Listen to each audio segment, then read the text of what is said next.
All right. So this week, I wanted to dive into something that really caught my eye.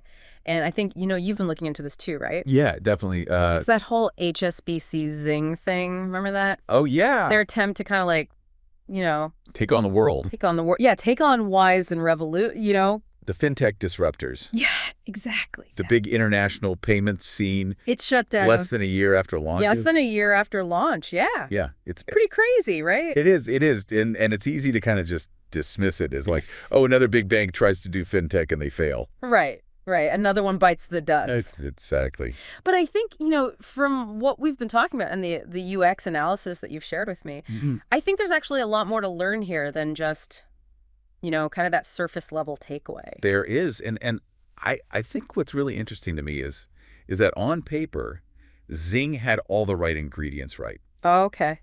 HSBC invested $150 million in this. A lot of money. A lot of money. Yeah. Aiming to build an app that could really go head-to-head with Wise and Revolut. Yeah. They were not messing around. Well, it seemed like they were really serious. and they were going after a broad audience. Right. They wanted to get HSBC's existing customers. I think they're international clients, I guess. People who travel internationally. Yeah, people who need to, move money around globally. Exactly. Yeah. But also they wanted to attract new users. Yeah. Like the kind of people who were drawn to Wise and Revolut. Those fintech natives. The people who are looking for something different from their bank. Yeah. Something more modern, something more innovative. Right. And it seems like they were hitting all the right points. They were offering multi-currency accounts. yeah, They had a fancy Visa debit card, they had the low conversion fees. all the things, all the buzzwords. you would expect from a modern fintech app. Totally. So really what went wrong? Well, the reality is that they only managed to get like 30,000 users 30,000. in the month that it was active. That's nothing. That's tiny. Especially compared to Especially compared to Wise and Revolut, who have, millions and millions of users. Yeah. So despite all the investment, all the features, they just failed to gain any real traction. And the analysis that I've been looking at suggests that there was some pretty fundamental UX issues. Okay, so UX, that's user experience for anyone who's not familiar with that term. Right. Basically how easy and enjoyable it is to use an app. Yeah, how it feels to use the app. So are we saying that Zing was just like clunky and hard to use? It's more than just clunky. Okay. Imagine this, right? You walk into a bar and everyone's raving about this new cocktail. Oh, okay. And you try it, and it's fine. Okay. Perfectly drinkable, but there's nothing special about it. Okay. Like there's no memorable name. There's nothing that makes it stand out from all the other cocktails. Okay. That's kind of what Zing was like. Oh, so it was missing that kind of like that spark, that thing that makes you want to go and tell your friends about it. Right. But Zing did try to create like a brand identity, right? They had that whole live your best international life tagline. They did. Yeah. And that's where I think we see one of the first missteps. Yeah. That tagline, it just felt kind of hollow. It didn't really. It didn't really tap into any specific pain point or desire. Mm-hmm. Like if you think about Wise, they built their brand on fighting against unfair fees. Right. Revolut, they cater to this kind of global experience-seeking audience. Yeah. But Zing, they didn't really give anyone a compelling reason to choose them. Yeah. Over the competition. Over the other options that were already out there. Right. Their messaging was just too generic. You're right. It's almost like they were trying to be everything to everyone, and they ended up not really connecting with anyone. And I'm also thinking, like, you think they would have leaned into HSBC's existing strengths, right? Absolutely. Like they could have offered some really amazing integration with existing HSBC accounts.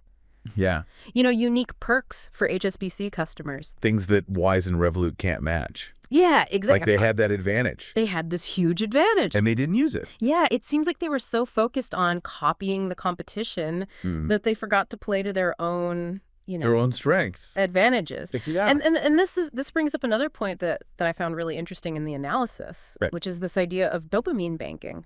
Right. You mentioned this to me earlier, and I'm really curious to hear more about it. Like, what is dopamine banking? So dopamine banking, it's basically designing financial experiences that aren't just functional. Okay. But they're actually engaging and delightful to use. Mm-hmm. So think about apps that you want to check them all the time, Right. even if you don't have a specific transaction in mind. Yeah. Like they've tapped into that dopamine hit that we get from rewards and achievements. So like that feeling you get when you like level up in a game or, you know, snag a sweet deal online. Exactly like that little rush of excitement Yeah. that makes you want to keep coming back for more. Okay. And Zing, it was completely missing that. Mm. Like if you think about the confetti animation you see in Duolingo when you complete a lesson, Right. or the progress bar in a fitness app. Yeah, yeah. These elements, they might seem small, but they trigger a sense of reward and achievement. Okay. And they make us want to come back for more. So they're kind of like these subtle psychological nudges to keep you engaged. Yeah. And Zing just didn't have any of that. It didn't. They were missing out on all of that. So it wasn't just about the brand or the features. Right. It seems like they were really lacking on that emotional engagement side as well. Yeah, they just weren't thinking about the psychology Of the user. of the user, right? Yeah.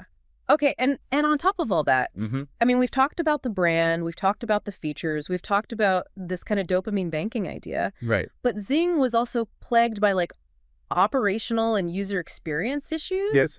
So it wasn't just that it wasn't exciting to use, often it wasn't even functioning properly. Right. So give me the inside scoop, like what kind of problems were people running into? But if you look at the user reviews, people were complaining about significant delays Okay. in getting their accounts approved. No, wow.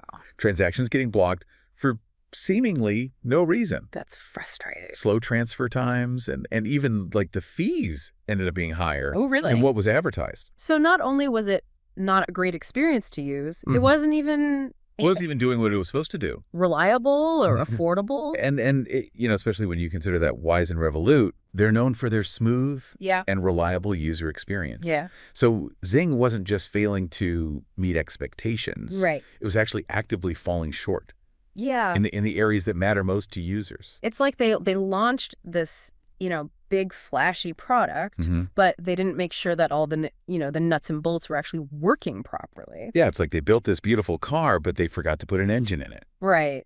Yeah. And in a field as competitive as fintech, Right. I mean, that kind of oversight is just fatal. It is. It's you can't afford to make those kinds of mistakes. Yeah. It sounds like a case of like trying to rush to market without, really ensuring that everything was polished and ready to go. Yeah, and it seems like they didn't have a robust testing and feedback process in place Really? before launch. Even with a solid concept, Right. it's crucial to iron out the kinks before you go live. Yeah. Like a phased rollout Yeah. to a smaller group of users. Yeah, just to kind of get some feedback. To get feedback, identify problems, Work out the bugs. refine the product before launching it Yeah. to a wider audience. Right. It's like releasing a movie without any test screenings. Exactly. Yeah. You have no idea how the audience is going to react Until it's too late. until it's too late. You mentioned earlier that HSBC's size might have actually hindered Zing's ability to be as agile and innovative as a startup, but couldn't that size also be an advantage? I mean, they have vast resources. They do. An existing customer base. Right. Couldn't they have leveraged that to make Zing a success? You would think so. Yeah. Right. Yeah. Yeah, it seems like it's kind of a paradox. You would think that all those resources would give them a leg up. Right. But in this case, it seems like that established structure, that bigness, Yeah. actually made it harder for them to adapt, To move quickly. to respond to this like really fast-paced market. Right. It's just like they couldn't keep up with, these much more nimble startups. Exactly. And HSBC with all its size and its complex compliance procedures, Right. they just weren't as nimble as a startup. It's like they've got this, this giant ship and they're trying to turn it on a dime. Right. And there's also like this inherent risk aversion Oh, yeah, for sure. that comes with being a large established institution. Right. And that can really stifle The the bold experimental approach Yes. that often fuels innovation especially in fintech. in fintech. Yeah, So it's like a classic David and Goliath scenario. it is. But in this case, Goliath just couldn't keep up. Couldn't keep up. So given everything we've uncovered, I mean, what are the big takeaways here? Like, what can other banks and fintech hopefuls learn from Zing's missteps? I think Zing's story is definitely a cautionary tale Okay. But it's also a valuable learning opportunity. Okay. For anyone looking to make a splash in fintech, there are some key lessons, I think, to be gleaned. Okay, let's hear it. What are the most crucial insights from your perspective? Well, first and foremost, I think building a strong, authentic brand identity is absolutely non-negotiable. Like that seems to be like a recurring theme. It is. In a lot of these fintech failures that we've looked at. Right. It's not enough to just offer cool features. You're right. Or competitive rates. It's got to be something more. It's got to be more than that. You got to have a clear purpose, a distinct voice, and a story. Okay. That really resonates with your target audience. So it's not enough to just say, like, we make great financial products. Right. You need to connect with people. You got to connect with them on an emotional level. Yeah. Give them a reason to believe in what you're doing. Like, think about brands like Apple or Patagonia. Exactly. Like, they've cultivated this loyal following by standing for something beyond just the products they sell. Exactly. Okay, so that's number one. That's number one, strong brand identity. What's number two? Number two, operational excellence is paramount. Okay. In the world of fintech, people expect seamless, reliable experiences. Yeah. And any glitches, delays, inconsistencies, yeah, they can quickly erode trust. Yeah. And send users fleeing to the competition. It's a low tolerance for error. Very low tolerance, yeah. So you need to deliver on your promises. Yep. Provide a smooth, hassle-free experience, and make sure like all the nuts and bolts are working perfectly behind the scenes. Right, because nobody wants to deal with a banking app. Right. That feels like it's held together with duct tape and prayers. Exactly. Okay, so number three. Number three, true innovation is essential. Okay. You can't just copy what the competition is doing. Right. You have to bring something new to the table. Right. Leverage your unique strengths. Find a way to sit down. Find creative ways to solve real user problems. So it's about pushing boundaries. Yeah. Finding those aha moments. That make people sit up and take notice. Exactly. It's about being a leader, not a follower. Be a leader, not a follower. That's right. Okay. And what about number four? Number four, don't underestimate the power of community and engagement. Okay. Fintech is as much about building a loyal, engaged following as it is about providing financial services. So it's about creating a sense of belonging, a shared experience that goes beyond just transactions. Exactly. Like if you think about how brands like Nike have created these passionate communities around their products. Like you're not just buying a pair of shoes, you're buying into a lifestyle. You're buying into a lifestyle.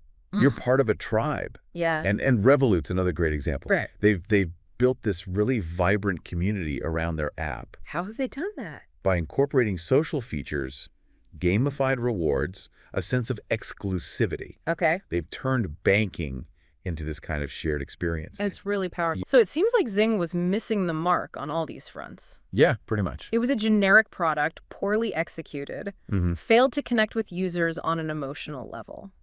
That's a pretty accurate summation. It's a stark reminder that in today's digital landscape, simply having a good product is not enough. It's not enough. You need to build a compelling brand. Right. Create a seamless user experience, foster a sense of community, and constantly innovate to stay ahead of the curve. Constantly innovate. That's key. It makes you wonder, did HSBC really understand the fintech landscape they were stepping into? That's a good question. Did they really grasp what it takes to win in this space? It seems like they underestimated the importance of factors beyond just features and functionality. Right. They were so focused on building a product. That looked good on paper. Yeah. But they failed to consider the deeper, more emotional needs of today's tech-savvy consumers. So while HSBC may have stumbled with Zing, they did stumble. They can surely learn from this experience. It can. And apply those lessons to future endeavors, right? Absolutely. It's a valuable case study in what not to do in the fintech space. Yeah. And for those of us who are, interested in understanding how to create truly successful digital products and services, Zing's failure offers a wealth of insights. It's fascinating to me. Yeah. I'm curious to see how HSBC responds to this setback. Me too. Will they try again, or will they just kind of retreat back to their traditional banking comfort zone? Only time will tell. Yeah. But I suspect this experience has given them much deeper understanding of the challenges and opportunities that exist in the fintech arena. They've learned a valuable lesson. They have. Albeit an expensive one. A very expensive one. Yeah. It really makes you think, though, like, beyond the lessons for HSBC, like what about for us? Right. What can we as consumers, kind of take away from Zing's short-lived journey? I think there's some really important points here for all of us. Okay. Firstly, it reinforces this idea that we vote with our wallets.